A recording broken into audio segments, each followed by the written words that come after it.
Welcome to Q Republic. Thank you for tuning in. Subscribe, like and share. Welcome back to Q Republic. Today is November 6, 2020, Friday. Metrobank sees more account openings with new platform. Cebu Pacific refunds 2.7 billion pesos for cancelled flights due to COVID-19 pandemic. DOTR will make the use of trays mandatory for all passengers in all airports nationwide by November 28. MPI core earnings down 38% to 7.7 billion pesos. And nickel net income increases 20% for the 9 months ended September 30th, 2020. Check po natin yan further later. Ang mga stocks na re-reviewin po natin today, these are Metrobank, Cebu Pacific, Philippine Airlines, MPI, Green Energy, Security Bank, Dito CME, Chelsea, Converge, Nickel, Merrimart, MRC Allied, and Robinsons Land Corporation. Sa mga bago pong nanonood ng video na ito, inaanyayahan ko po kayo to subscribe on this channel para maging updated po kayo sa mga bagong videos na nilalabas po natin, particularly sa mga insights na binibigay po natin sa mga stocks. Like and share this video as well para mapagbigay insights din po tayo sa iba. Maraming salamat po. Update lang po tayo sa ating PSEI. So today, November 6, 2020, Friday, meron po tayong magandang galaw pa rin po. 40 points po yung itinaas natin or 0.62%. And basically maintaining the 6,600 level. Meron po tayong trades na 173,000 plus. And yung ating net foreign, today is the second consecutive day na meron po tayong magandang net foreign, 453 million po yung pumasok. So nagsimula po siya kahapon, 623 million, and na-take note nga po natin after 5 days na pagpasok, merong 5 days na panglabas, and ngayon, second day na po natin na merong green dito sa ating net foreign. And just going back dito po sa ating PSEI. So yesterday, na take note po natin na ang ating support is around 6,580 and yung resistance is around 6,680. So basically, we have touched or even break itong resistance, pero nagkaroon lang tayo ng little consolidation dito sa area na to. Kasi kahapon din, nagkaroon tayo ng price rejection dito upon reaching 6,680. And today, meron din tayong price rejection, pero which is good naman. Pero baka lang magkaroon din tayo ng consolidation dito sa area na to ng ating resistance. Kasi kung papansinin po natin itong stochastics, medyo nasa peak po siya or nandito siya around 98. So we are expecting na mas maganda, mag-bounce back muna siya dito sa ating 80 level and then bounce back ulit pataas. So far, very positive pa rin naman po tayo sa ating market. And we can still observe na itong resistance natin ngayon na 6,680 can be our intermediate support. And with a little consolidation dito sa area na to. And kung titingnan naman po natin yung market summary natin, ito na nga po, billions pa rin yung parang trade na nakikita natin dito sa ating foreign buying and selling. And meron po tayong parang natira or nagwagi po yung ating mga buyers na 453 million. So far, yung advances po natin is 42.2%. Meron po tayong declines na 35.7%. So maybe mga ilang nagpa-profit taking. And yung unchanged po natin is 22.1%. So just going back po sa ating chart. Again, very optimistic po yung nakikita natin. And yung next level na tinitingnan po natin is 6,700. So again, kung may mga hawak po kayong blue chips as of the moment, whether nasa resistance area na po sila, meron pa rin po tayong ine-expect na magandang galaw upon going into 6,680 to 6,700. So hold nyo lang po muna yan. Meron pa tayong pwedeng itaas. Or kung nasa bandang resistance na kayo, pwede pa kayong mag-accumulate ng shares kasi pwede nating ma-reach yung next resistance na hawak nyong mga blue chips. Kasi so far, maganda po yung tinatakbo ng ating PSEI. So, double check niyo po maigi kung ano yung magiging options ninyo sa inyong mga hawak na shares. So, yung unang re-reviewin po natin na stock is si Metrobank. Metrobank's closing price today is 41.75. Meron po tayong pagbaba na 2.45% sa kanya. So, yesterday po, 42.80 tayo. And marami po tayong trade sa kanya today. More than 3,200. Yung net foreign niya as of the moment, hindi pa po generated. Please double check it po later dito kay Investagrams. Pero checking naman po the net foreign beginning October 23 naman po. Sunod-sunod naman po yung pagpasok niya. Except netong yesterday, meron tayong red. Tsaka nung last trading day nung November 3 and October 30. Pero kung to sum it up for the 2 weeks, maganda naman po yung pasok ng ating net foreign dito kay Metrobank. And check lang po natin tong current news natin sa kanya galing kay philstar.com. So, November 6 po siya na-published, 12 a.m. Metrobank sees more account openings with new platform. And ito pong new platform na to is yung tinatawag nilang Earnest. So, sabi po nila dito, they are expecting a double-digit rise in new account openings with the launch of the Earnest. And yung maganda po dito is that sabi nila, Filipinos currently residing in the Philippines can open an Earnest digital account by downloading the app on the Apple App Store or Google Play. So by this statement, I assume that no need to go to the bank and you can just open an account by downloading it either naka Android ka po or naka iPhone. And sabi po nila dito, we have very strong numbers which puts us in a very good position to rebound or recover alongside with the economy next year. So pretty much maganda po itong news na to, or it's a good points for Metrobank with this new platform called Earnest.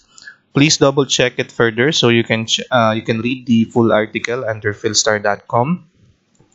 And checking its chart, meron naman po tayong malakas na uptrend dito kay Metrobank. However, mapapansin po natin na ilang beses po natin tinouch itong around 43 pesos. Then nagkakaroon po tayo ng rejection. So today, meron din po tayong rejection and then nabutas po natin itong support natin at 41.75. Pero yung trend line natin is still up and itong moving average 50 natin is still up. So maganda pa rin po yung uptrend niya. However, we might have just experienced a little consolidation dito sa binax nating area since meron tayong rejection dito sa 42 peso area. Then binutas din natin itong support at 41.75. Also, it's noticeable po dito sa ating stochastics na nami-maintain po natin tong around or itong overbought area natin. Pero nung nagkakaroon na po tayo ng rejection, is nagkakaroon din po tayo ng weakness dito sa ating stochastics area. Pero kung may mapapansin din po naman natin, meron pa rin naman po tayong uptrend na nakikita dito sa stochastic indicator. And then, double check lang po natin itong si cloud natin. Though meron tayong ganitong klaseng candlestick today, it's still a good candlestick kasi nasa ibabaw pa rin tayo ng ating blue line. So hopefully kung bumaba man tayo dito by next week, dito below our support, we could just bounce back dito sa ating trend line para matuloy pa rin po natin itong strong uptrend natin kay Metrobank. And dito rin sa ating Bollinger Bands, may kita po natin na we are still between the blue line and the red line. So medyo may little consolidation po tayo pwedeng ma-experience sa kanya. So again, just to recap lang po, meron pa rin po tayong uptrend dito kay Metrobank. It's just that meron po tayong price rejection currently dito sa area na to, una-una around 43 pesos or 42 pesos. Then it looks like nireject din po itong support area natin at 41.75. So we may experience a consolidation somewhere in between our new support now, 40 and 41 peso area. But then again, itong stochastics natin, in-expect naman natin na mag-bounce back po ulit itong si Metrobank, and then para ma-maintain natin itong sa overbought area natin. So pretty much baka lang po merong mga ilang nagpa-profit taking, then we can still experience a bounce back. So base na nga rin po sa news natin kay Metrobank, meron po tayong magandang points or news na nakita sa kanya. So sa may mga hawak po ng Metrobank, you can still hold it. We can still see a uptrend dito kay Metrobank, and sa mga wala pa pong hawak or gustong pumasok dito sa kanya, you can observe it by next week, and somewhere above or below this trend line, maybe pwede po kayong pumulot para pag nag-bounce back po is makasabay tayo sa kanya. Cebu Air's closing price today is 40.10. Meron po tayong pagtaas sa kanya na 1.13% from the closing price yesterday na 39.65. Meron din po tayong trade sa kanya more than 1,500 today. Net foreign upon this review, wala pa pong generated. Please double check it po later dito kay Investagrams. Pero checking po yung net foreign history natin, mapapansin po natin na hindi po masyadong maganda itong net foreign indicator ni Metrobank. Bali, yung parang pinaka-latest lang na na-receive po natin was way back September and October 1, so 1 month ago. And hopefully, later, pag na-generate na po is magkaroon tayo ng green dito sa ating net foreign. And check lang po natin yung current news natin dito for Cebu Air. So galing po siya sa business.inquirer.net. Was published today, November 6 at around 8:04 a.m. Cebu Pacific refunds 2.7 billion for canceled flights due to COVID-19 pandemic. And sinabi po dito sa article na to na aside po dito sa 2.7 billion, they have refunded an additional 300 million since our last update. And also, meron po silang statement dito, sinabi nila na as the aviation industry gradually restarts and reshapes amidst this new normal, we hope for your continued patience and understanding as refunds may take up to 6 months from the time the request was filed. So, medyo maghihintay po for at least 6 months. And currently, I think they are in the process of refunding yung mga requests in June. So, November na po ngayon. So, parang meron po silang backlogs ng 3 months. So, for me, ito pong news na to is a mix ng good points and bad points for our Cebu Air. Good points is that for the customer satisfaction wise, ma-attain naman po nila yon kasi nga po magbibigay na po sila ng refund. Pero yung bad points po is that syempre meron pa rin po silang parang magiging loss dito since hindi naman din po nila nagamit yung mga funds na yun. So you can double check it further, yung full article po dito po sa business.inquirer.net. And also, ipasok na rin po natin itong news na to galing sa philstar.com. So, Cebu Air backs use of contact tracing app in airports. So, it was also published today at 12 a.m. So, ito pong ating DOTR, meron po silang ginawang tracing app.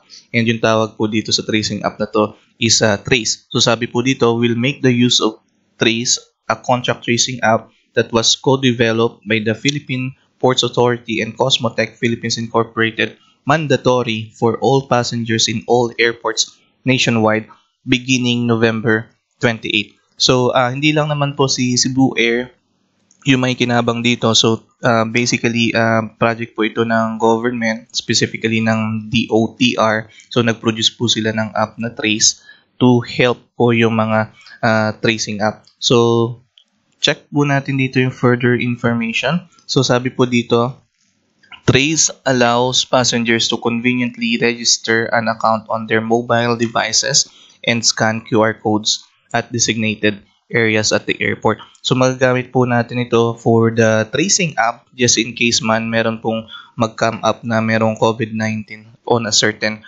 flight. So, this is a good points po for our airline sector. So, again, not only for Cebu Air. So, mada-download po natin itong lahat na to. Itong app na to ng Trace, and they are going to mandate or parang magiging compulsory po siya beginning November 28. you can double check it further under philstar.com so you can read the full article. And dito naman po sa chart ni Cebu Air, last time po meron po tayong trend line na nabuo dito na pataas.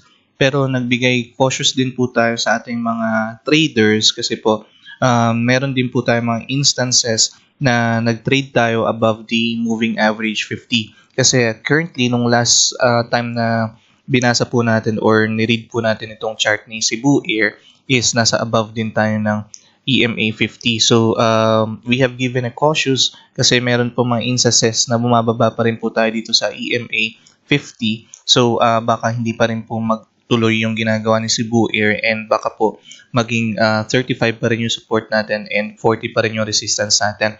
However, yun nga rin po, napansin natin na meron ng pataas na ginagalaw itong si Cebu Air. So, samahan po natin ang mga news na nakita po natin sa kanya kanina, yung mga good points po natin dito sa Trace app, and then yung mga somewhat mix ng good points and bad points sa pag-refund po ng mga passengers is meron pa rin po tayo nakikitang uptrend sa kanya ngayon. However, ito po, nung nabasag niya po kanina itong resistance natin per hour retracement is nagkaroon tayo ng parang rejection. Kasi alam po natin na ito yung resistance natin. So upon reaching this area, nagkaroon tayo ng konting rejection. Pero ang maganda dito is that na-maintain natin siya above the moving average 50. And ito naman pong trend line na trinowing last time natin is nagmamaterialize. Also, dito sa stochastics, nakita rin po natin na it could have a bounce back from this area dito sa oversold going to the overbought, which also seems na materializing. So, check naman din po natin itong si cloud natin, to si Ichimoku Cloud. So, ang maganda po sa ginawa ng ating candlestick today, so zoom in lang tayo para mas ma-appreciate natin. Itong candlestick natin today is nandito na tayo on and above the moving average natin dito or yung 9-day average natin dito kay Ichimoku Cloud. So, magandang sign po ito for this indicator. And sa Bollinger Bands naman natin, zoom out tayo. So, we are still somewhere in between ng red line. Tanggalin muna natin si moving average 50. So, we are still somewhere in between ng red line and blue line. And ang maganda po dito is that naungusan na natin itong dalawang candlestick natin. Kumbaga yung parang nag-double tap dito sa area ng 38 pesos. So, naungusan na po natin siya. And yung ginawa po nating candlestick today is umangat po tayo dito sa median line natin. So, it's also a good sign dito sa ating Bollinger Bands. So, since meron po tayong mga good sign na nakikita sa ating mga indicators, and meron din naman po tayong mga good news na nakikita dito ay Cebu Air, we can say na pwede na po natin siyang parang i-consider na merong magandang igalaw. So, kung bumaba man po tayo dito, since may price rejection tayo, kung bumaba man tayo dito, isinaasahan po natin na parang magbabounce back lang tayo dito sa ating trend line. And we can still continue a good flow na pataas. And somewhat sooner, marireach po natin itong area ng 40 pesos to 42 pesos. Pero so far, kung makikita nyo po, paganda ng paganda yung pagpasok ng mga volume natin dito kay Cebu Air. So, hopefully, by next week, ma-maintain po natin tong area ng 40 pesos. And then, we can expect a support ng 40 pesos and resistance at 42 pesos area. After po ni Cebu Air, check na rin po natin itong si Philippine Airlines natin, which has a closing price today of 6.93. Meron po tayong pagtaas sa kanya na 1.17% from yesterday's closing price na 6.85. And apparently, yung trades lang natin is less than 50. So, kung i-compare natin kay Cebu Air, medyo mababa yung trades natin dito kay Philippine Airlines. Pero meron po tayong magandang net foreign sa kanya today, around 21,000. Checking the net foreign, this is the second consecutive day na meron po tayong pagpasok dito ng net foreign natin. Pero medyo hindi po siya maabot ng million, puro thousands lang. Pero ang maganda naman dito is that beginning October 21, except for this last trading days nung October 29 hanggang November 4, hindi maganda yung pasok. Pero yun nga, beginning October 21, nagkaroon naman tayo ng green dito kay Philippine Airlines. So somewhat, masasabi natin medyo maganda naman po itong net foreign indicator ni Philippine Airlines. And also, reiterate lang po natin yung news na nakuha natin para sa ating mga airline sectors. No? Meron po tayong trace or yung app na tinatawag na sisimulan na pong gamitin by November 28 to help yung parang contact tracing natin sa ating COVID-19 response. And you can double check po yung news na yon dun po sa Cebu Air na review natin para po sa mga dumiretso po kagad dito sa Philippine Airlines na stock. So meron po tayong good points para sa ating mga sectors with the help of our DOTR na nag-produce po or nag-come up po sa app na tinatawag nilang Trace. So dito po sa chart ni Philippine Airlines, meron po tayo nakikita ngayon na support around 6.77 and the resistance na around 7.10. And currently, puro rejection po yung nakikita natin dito sa kanya. And somewhat parang meron po tayong pababa na nakikita dito kay Philippine Airlines. So unang rejection po natin is yung na-reach natin tong pinaka-high natin. Sabihin na natin tong 7.60. Then sumunod itong 7.26. And ito yung mga maliliit na transaction natin. So napansin nga po natin konti yung mga trades natin. That's why meron tayong parang maliliit na paggalaw lang dito. And somewhat we can still see na meron po tayong rejection. However, kung papansinin po natin itong mga moving averages natin, 50, 100, and 200, we are trading above naman po. Pero kung mapapansin natin, itong mga candlesticks natin is somewhat reaching itong moving average 200 natin. So siguro iwan natin siya as one of our indicator as well. Itong si moving average 200.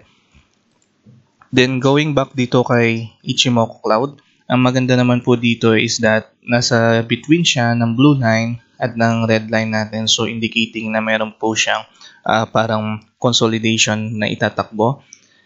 Same thing with Bollinger Bands. Nasa gitna po siya ni blue line and ni middle line. Pero yung mga candlesticks natin ay somewhat bumababa po dito sa middle line natin, which is hindi po siya magandang sign.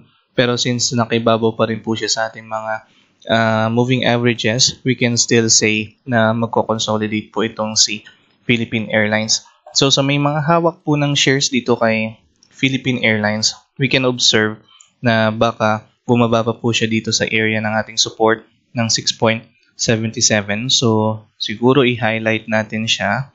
Pwede pa natin siyang i-observe dito sa area na to and then mag-consolidate. Pero somewhat okay pa naman itong support natin na 6.77 kasi nga po nagtitrade tayo above the moving averages, and sa mga indicator natin si Ichimoku Cloud and Bollinger Bands suggest na magkakaroon po tayo ng consolidation. And kung papansinin po natin itong ating stochastics, may weakness din po tayong nakikita, pero somewhat nakita po tayo ng parang pag-flat dito sa area na to ng 35. So hopefully mag-flat na lang tayo dyan. Or kung hindi man is siguro pwede natin siya observe hanggang dito para bumaba lang po siya dito sa ating support. So sa mga may gusto pong pumasok dito kay Philippine Airlines, I suggest medyo maghintay po muna tayo kasi hindi maganda yung mga candlesticks na nakikita natin. Meron tayong nakitang price rejection sa kanya. Kumbaga parang kada taas niya is nagpa-price rejection tayo sa kanya. So the safest side na pwede nating observe sa kanya is itong support area natin na around 6.77. And then let's see if we can somehow see some good candles that would indicate na magbabounce back tayo dito sa ating 7.10. So baka mag-trade lang po tayo in between 6.77 and 7.10 sooner. MPI's closing price today is the same as yesterday, 4.13. So technically, wala po tayong paggalaw. However, you can observe na tumaas po tayo hanggang 4.17 today. And if you notice dun po sa mga previous review natin, is nagko-consolidate lang tayo dito sa 4 peso area. And now, we are already above the 4.10. And meron po tayong nakitang magandang galaw dito kay MPI, which we're going to further check po sa kanyang chart.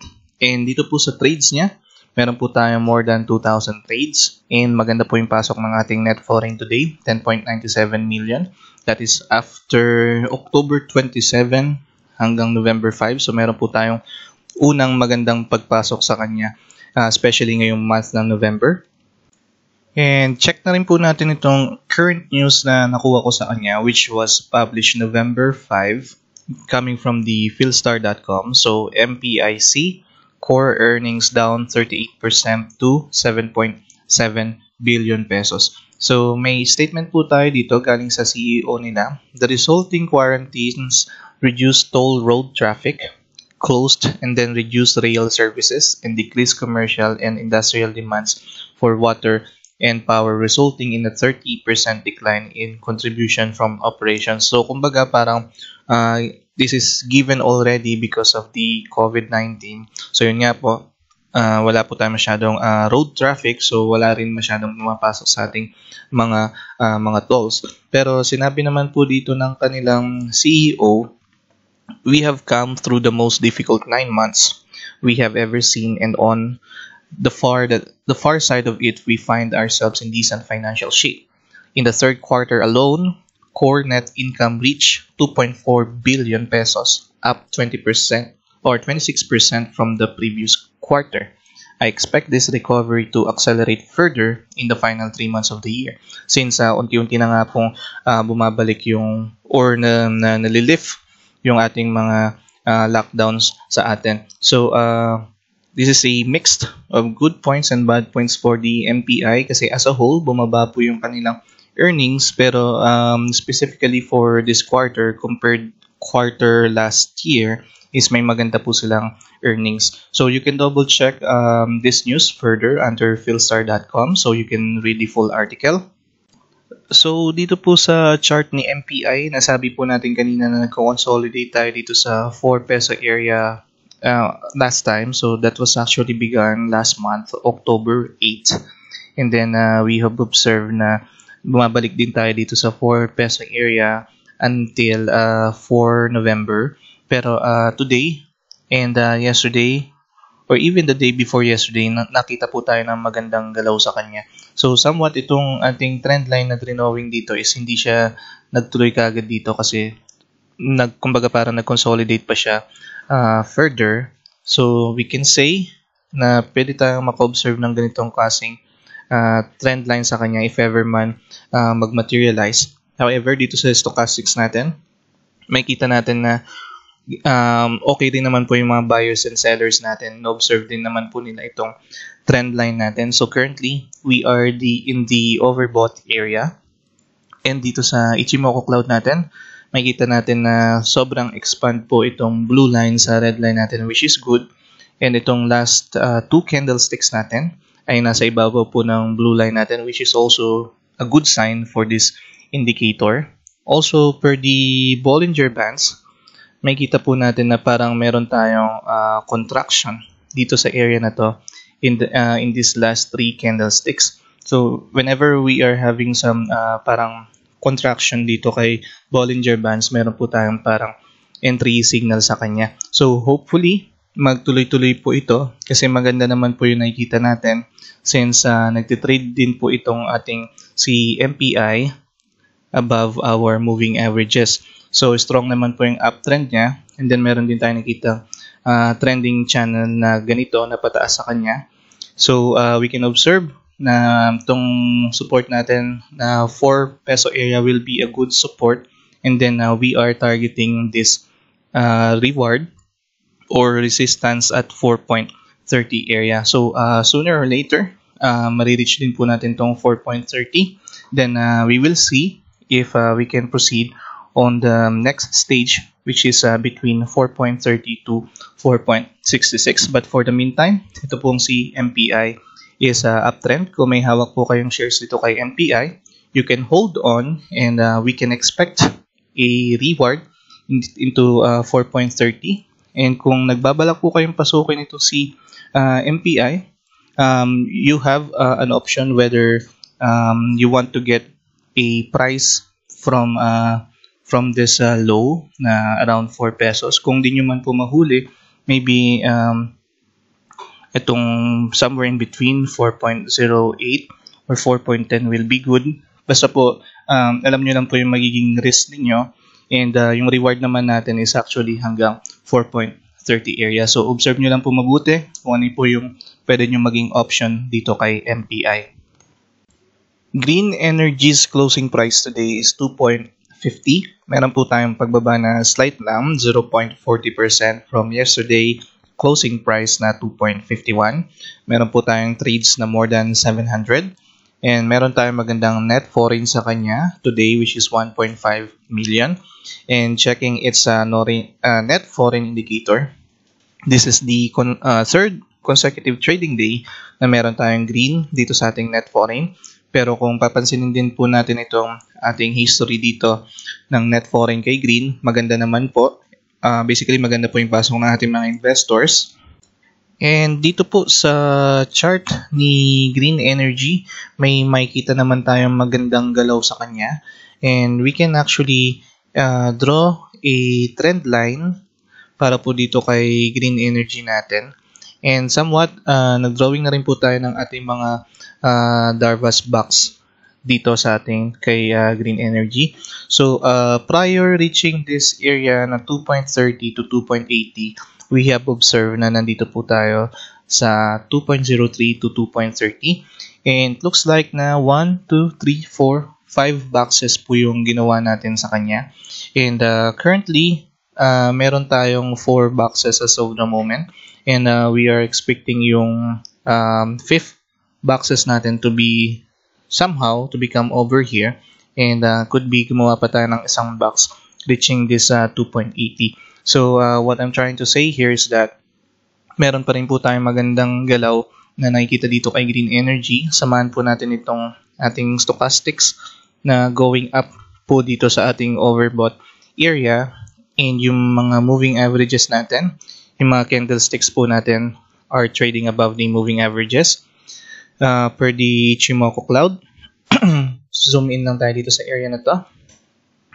We can observe na after po mag-touch or magdikit nito ni blue line, it looks like na mag-expand na naman po itong si blue line from the red line, which is a good sign para po sa ating indicator na si Ichimoku cloud. And per the Bollinger Bands naman, zoom in lang din tayo sa area na to. So, yung last 2 candlesticks natin or itong 4 candlesticks natin is maganda kasi nakaalis tayo dito sa atin sa area na to sa baba in between ng B dyan and yung lower line na blue. So, ngayon, itong current candlestick natin is trying to reach the blue area or the upper blue area, which is a good sign. Yun nga lang, mapapansin natin na meron tayong price rejection pagdating po dito sa around 2.52 area. Pero based naman po sa mga previous na ginalaw niya, whenever meron tayong malaking green volume, it follows naman talaga ng maliit na red candlestick. So kumbaga sunod-sunod na magkakaroon tayo ng maliit na candlestick. So we are anticipating na gayahin natin tong history na to kasi so far yung mga previous na boxes natin, pababa yung kanilang mga maliliit na candlestick. And so far, isang beses pa lang tayo nagkakaroon ng ganito dito sa level na to. Kung papansinin natin yung last level is somewhat maganda yung nagiging pattern ng mga maliliit na candlestick. So that's why we are anticipating na magtuloy-tuloy lang yung maliliit na candlestick and magkaroon pa tayo ng magandang galaw dito kay Green Energy. So ito pong si Green Energy is uptrend. Kung may hawak po kayong share sa kanya, hold nyo lang po. Meron pa rin tayong nakitang magandang reward or resistance at 2.80. So same lang po ito ni Asen na may maganda ring galaw. So hold nyo lang po itong shares nyo sa kanya. And if ever man po na gusto nyo pumasok dito kay Green Energy, we can still see a good area dito somewhere sa ating trend line. Kasi hindi naman porket binax out natin to, dito na kagad sila mag-aano yung mga candlesticks natin. There's still a possibility na bumaba siya dito somewhere around 2.40. Pero ang sinasabi po natin dito is that yung support natin is 2.30 and yung resistance is 2.80. So since nandito tayo sa area ng 2.50, we can still expect na pwede natin siyang mahuli around 2.40 area. So better know your options if ever man po na gusto nyo pumasok dito kay Green Energy. Balikan lang din po natin itong si SECB. So nag-close po tayo sa kanya today at 100 pesos. Meron po tayong pagbaba na 2.15% sa kanya. So from yesterday na closing price na 102.20, meron po tayong trades na 1,700 sa kanya. And good net foreign today na 2.35 million.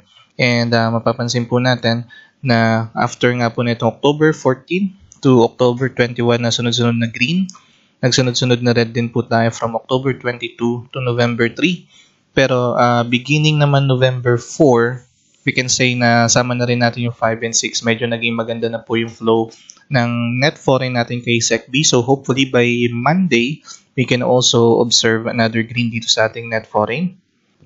So maganda po yung naging comment ng isa sa mga kasama natin dito, no? Baka po magkaroon ng parang dividend play itong si SECB. So so far nga nagkaroon tayo ng price rejection dito upon reaching the resistance at 101.59.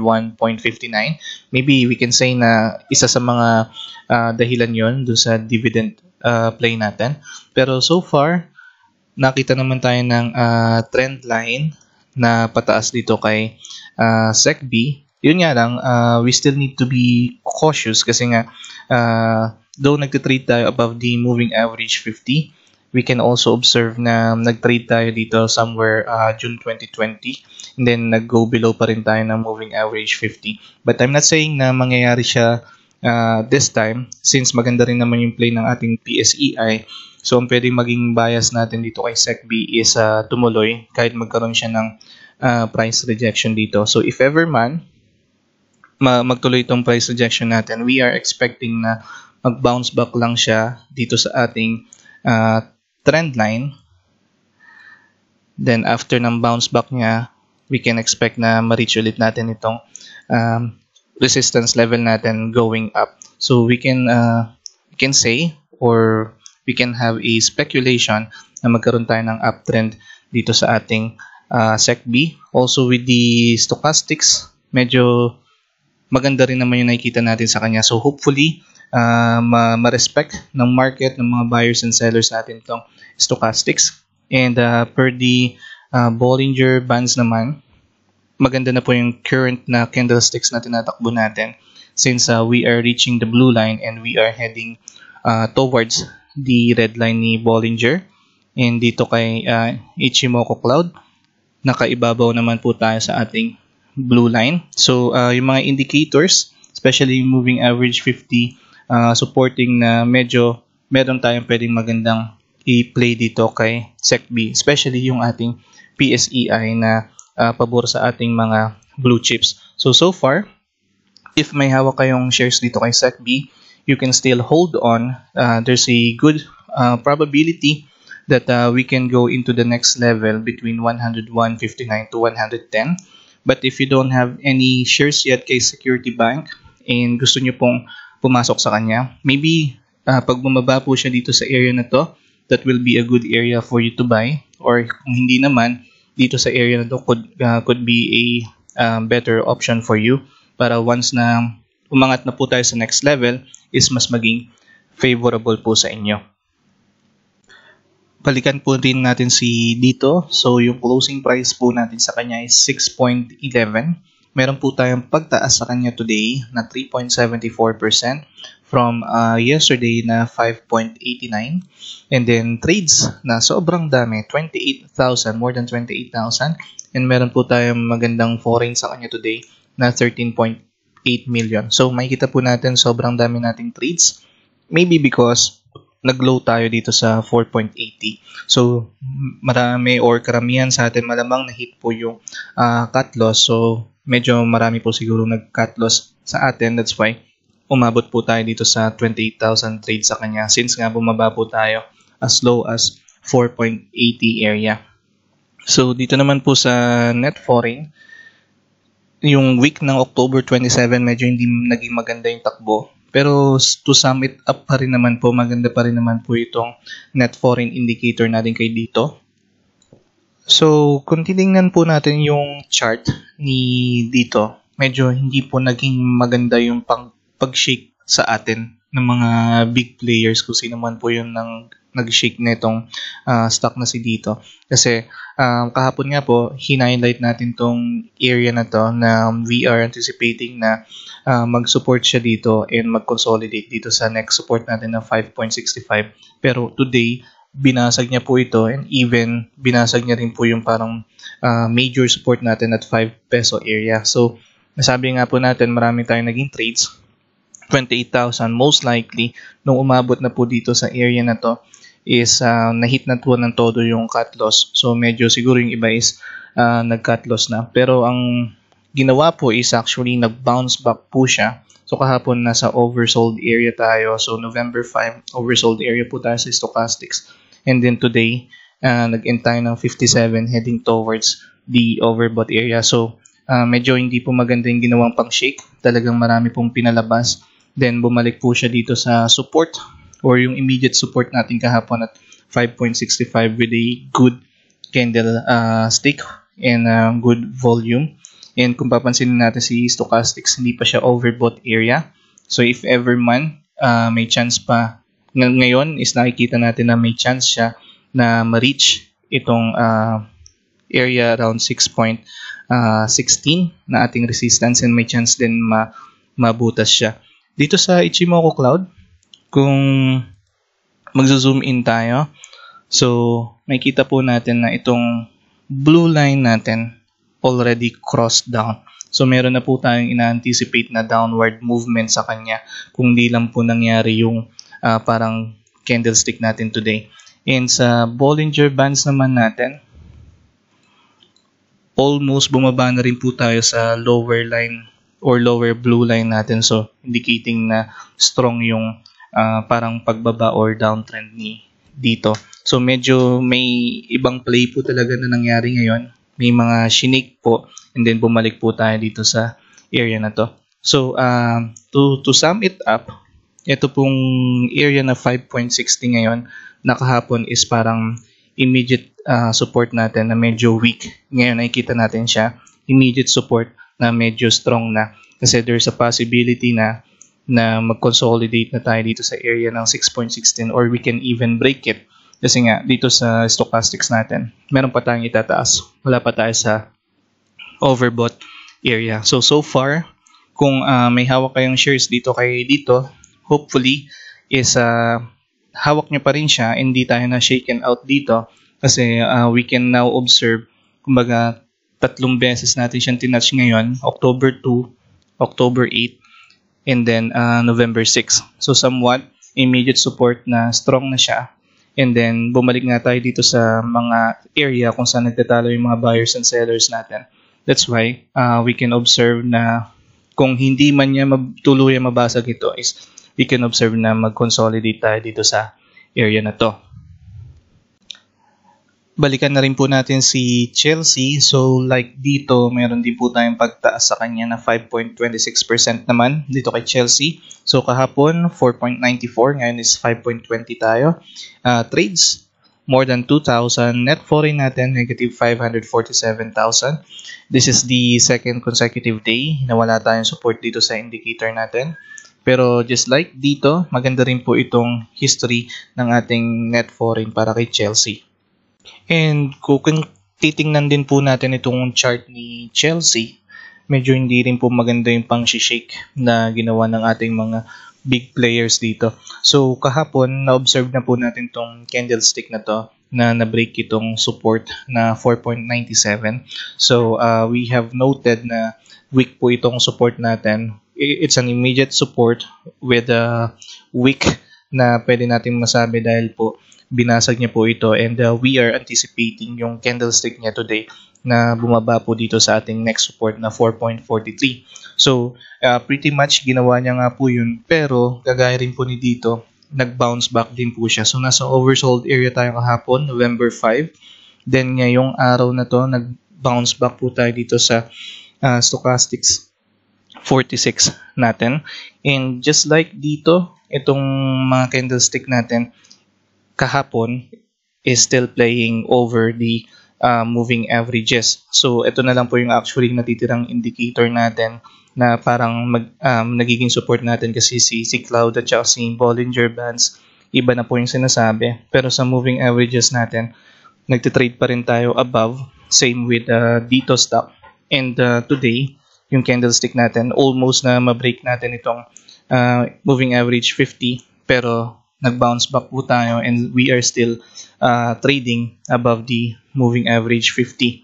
So kung kahapon po is weak itong support natin at 4.97 area, ngayon nagiging strong na po siya kasi kung mapapansin natin, just like dito, 3 beses din po natin siya tinatch. Noong October 2, October 8, and today, November 6. So, also, dito rin po makikita natin, dito parang nagtatalo yung mga buyers and sellers natin.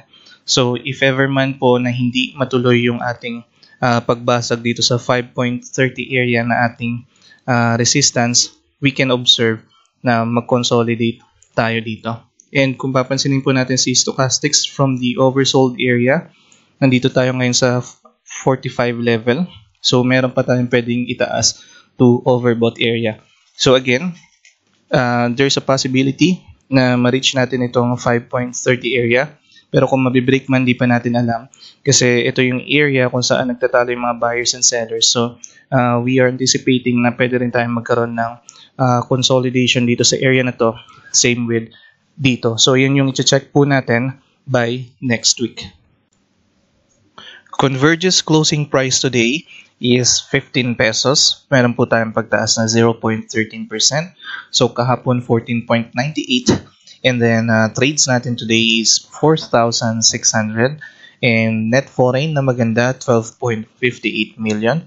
And checking the net foreign indicator, mukhang gumaganda na po yung net foreign indicator natin kay Converge. And this is the third consecutive trading day na meron po tayong green dito sa ating indicator na to. Dito po sa daily chart ni Converge, medyo may na-drawing na po tayo na uptrend sa kanya. And itong parang downtrend na ginawa natin from the past days is parang naging invalidate na since nag-crossover na tayo and nag-trade na po itong mga candlesticks natin dito sa ating 15 peso area. So kung papansinin po natin, it looks like na 1, 2, 3, 4, 5. Kumbaga parang 5 trading days na natin po itong natatouch sa ngayon itong 15 peso area. So we can say na ito na po yung ating immediate support na pwede na rin po maging strong support nito ni Converge. And pasok lang po tayo dito sa ating 5 minutes. Last time, ang chine-check po natin dito is that itong area around 14 pesos going to 15 kasi 4 na beses po tayo dito nag-consolidate. So, nung una no October 28, then October 30, then November 3, November 4, and yes, no, hanggang November 3 lang kasi itong ngayong or hanggang November 4 lang kasi ngayong November 5 and November 6, kumbaga parang naungusan na natin ito. Meron tayong pataas na consolidation sa kanya. And ngayon nagko-consolidate na tayo dito sa 15 peso area natin. So looking back also with our history, na-touch din natin to noong October 29.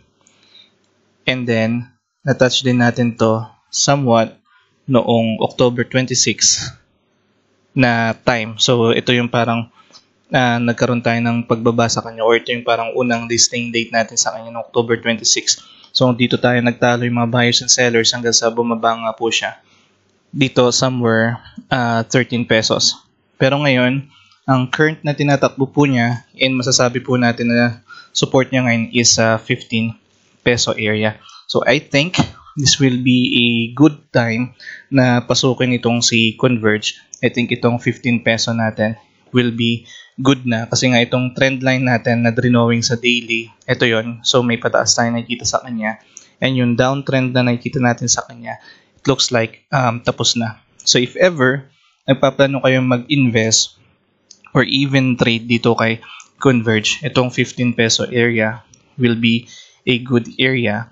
And so far sa ngayon, meron po tayong support na around 14.90 and then resistance na around 15.30. Though hindi lang po natin ma-confirm kung marireach ba kagad natin to and mababasag, pero ang nako-confirm po natin ngayon is ito po yung ating parang support ngayon. So kung nagkakaroon man tayo ng weeks, bumababa man tayo dito sa 14.80 area, I think magko-close pa rin tayo dito sa around 15 peso area. So for example, next week, by the middle of the day, bumaba pa rin tayo dito. There's still a good chance na ma-maintain pa rin natin itong 15 peso area.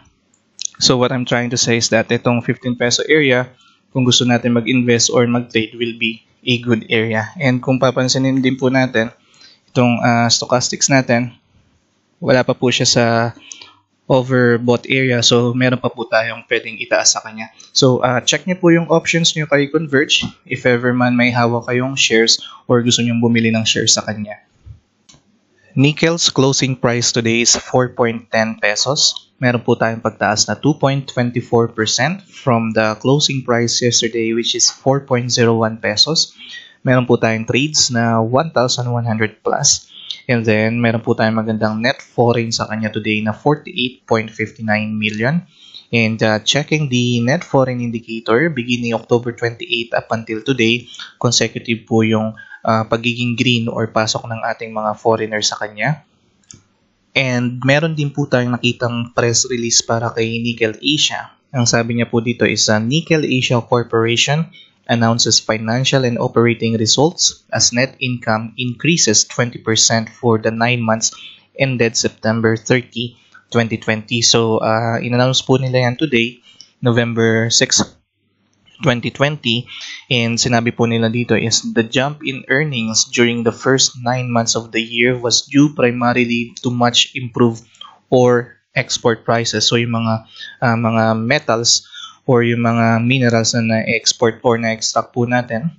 So sabi po dito, particularly during the third quarter, on the back of a recovery in the Chinese stainless steel market, and as a result of higher ore prices, total revenues of the company increased by 11% to 15.11 billion from 13.66 billion during the same period last year. So, sinabi rin din po dito na yung parang yung EBITDA nila, so bago pa yung mga taxes or kung ano man, ang nakuha po nila is 5.93 billion compared to 4.79 billion in the prior year. So, basically, maganda po yung net income ni Nickel Asia and nandito po yung parang complete breakdown niya.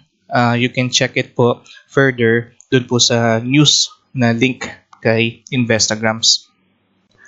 So last time po na nireview natin itong si Nickel, sinabi po natin na possible na magkaroon siya ng consolidation dito sa area na to, which yun nga po yung nangyari kasi uptrend pa rin naman siya, kaya lang may mga price rejection tayo as of the moment. So pwedeng magpahinga po muna itong si Nickel and then ngayon tuloy pa rin po siya sa pagtaas. So siguro pwede na natin siyang idikit dito yung ating trend line and then somewhat gawa tayo ng ating trading channel as a guide para po dito kay Nickel. So dito, ito po si Nickel is trading above the moving averages, which is safe. So maganda po yung pagka-uptrend ni Nickel. So close lang po muna natin siya. And then dito sa Ichimoku Cloud natin na indicator, maganda rin po yung tinatakbo ng ating mga candlesticks. So kung papansinin po natin, yung mga candlesticks are trading above the blue line and yung expansion po niya from the red line is malaki, which is magandang sign po para po dito sa indicator na to. With the Bollinger Bands, after po niya umilalim dito sa blue line, kumbaga gumit na sa red line and blue line natin. That's why sinabi natin na possible siya magkaroon ng consolidation. Yung last 3 candlesticks po natin is touching na po yung parang upper blue line natin, which is also a good sign para po sa ating Bollinger Bands. So ngayon po, may kita rin natin itong stochastics natin na nasa overbought area.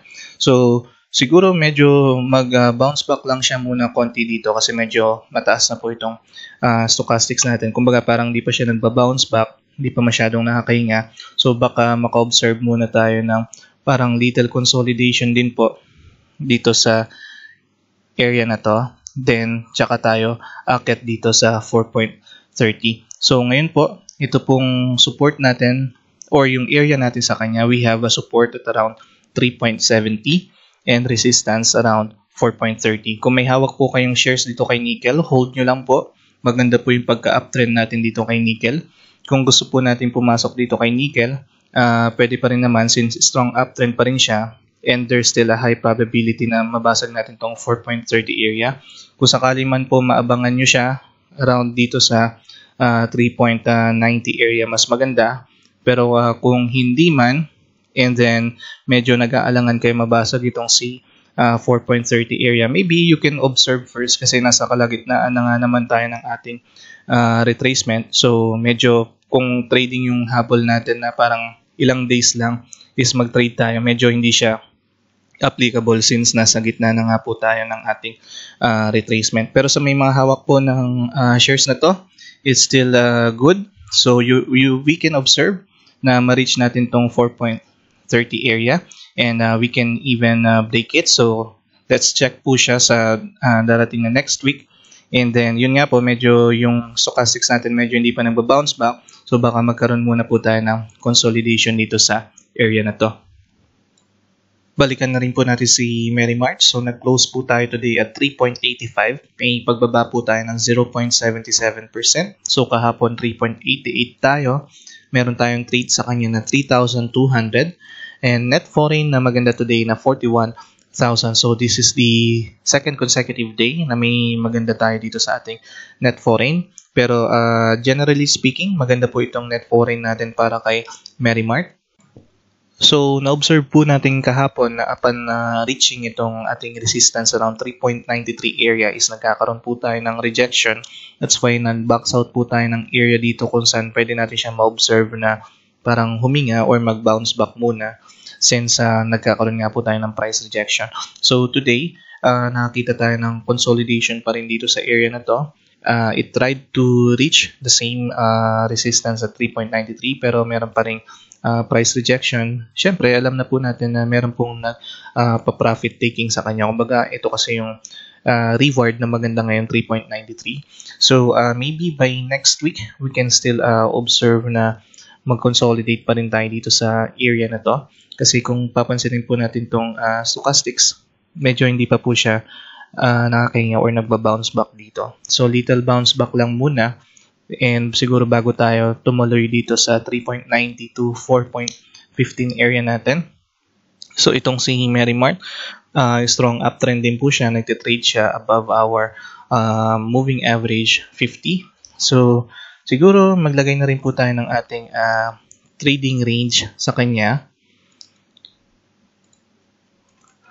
Just to guide us, but not necessary na ito po yung magiging parang takbuhan niya, pero maganda na rin po may guide tayo kasi uptrend naman po siya. So far, kung mag-materialize po siya, makita tayo na baka mag-consolidate muna siya dito ng ilang araw.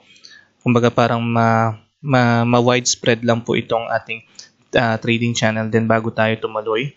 Sa Ichimoku Cloud Indicator natin, super uptrend po siya, that's why napag-iiwanan po itong ating blue line. So, mas maganda siguro medyo dumikit lang tayo or medyo nasa ibabaw lang tayo ng ating blue line. So, kaya baka medyo mag-consolidate muna tayo as of the moment. And kay Bollinger Bands naman, maganda naman po yung tinatakbo natin dahil on or below po tayo ng ating blue line or yung upper line dito kay Bollinger Bands. So, dito kay Merrimart, uptrend po siya. Pero may price rejection po tayo upon reaching itong resistance na 3.93. So we can observe po muna sa kanya ng little time to consolidate bago po tayo mag-proceed sa next level na 3.93 going to 4.15 area. Balikan na rin po natin si MRC. Closing price po natin today is 0.45. So meron po tayong pagbaba ng 3.23% sa kanya. So from yesterday na 0.46 na closing price. Meron din po tayong total ng trade sa kanya today na 1,500 and still napakaganda po ng net foreign natin sa kanya, 575,000 in a positive. and super strong po ng ating indicator na to beginning October 22. Consecutive po yung mga pumapasok na foreigners sa atin. For its chart, based po sa review natin kahapon, sinabi po natin na possible na mag-consolidate po muna siya dito sa binack out nating area kasi whenever we are having a long green candlestick, it follows by the small candlestick. So that's why we said na baka mag-consolidate po muna tayo dito sa area na to. So maybe by next week, we can still continue the consolidation in this area. Pero also, just to reiterate, we are trading above the moving averages. And sa Ichimoku Cloud natin, we are trading above our 9-day average. And yung expansion niya from the red line is napakaganda. Per the Bollinger Bands, we are somehow in between ng blue line and median line natin. So, maganda pa rin naman siya. Pero we can say na meron tayong may experience na parang short duration ng consolidation sa kanya. And dito nga po sa ating stochastics, napakaganda pa rin po ng support ng ating mga buyers sa kanya. So kung lalagyan na po natin siya ng trend line, makikita po natin na paangat naman po itong ating stochastics. And currently, nasa overbought area tayo. And kung mapapansin natin today, nag-bounce back na tayo dito sa parang first line ng pagiging overbought. So we are anticipating kung di man tayo mag-consolidate, we may touch itong 0.49 na resistance natin. So far, kung may hawak po kayo kay MRC, hold nyo lang po yan. Meron po tayong magandang uptrend sa kanya. And there's a good possibility to reach itong 0.49. And there's also a high probability na mag-proceed tayo into the next level between 0.49 to 0.59. Kung nagbabalak pa lang po kayong pumasok dito kay MRC, ito po yung ma-expect natin per hour retracement. We are somewhat in the midline already and we may experience a little consolidation dito sa area na to heading towards the 0.49 area.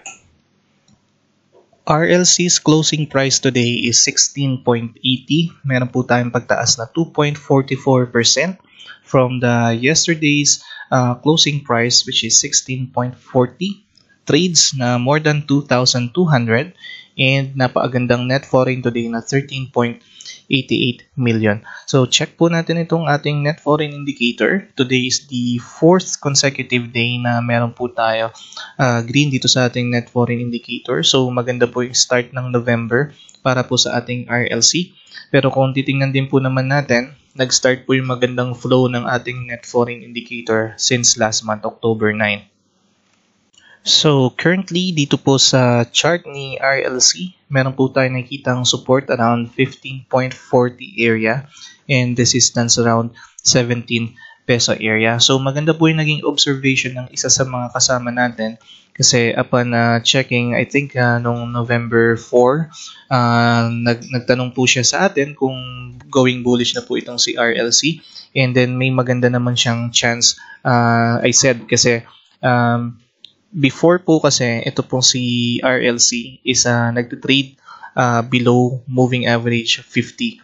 So, and before then, nag-trade din tayo above and then nag-slide down tayo dito sa moving average 50. So medyo we have to take caution in sa pagpasok po dito kay RLC. And then we have take note din po itong area na to around 16 kung saan po meron tayong parang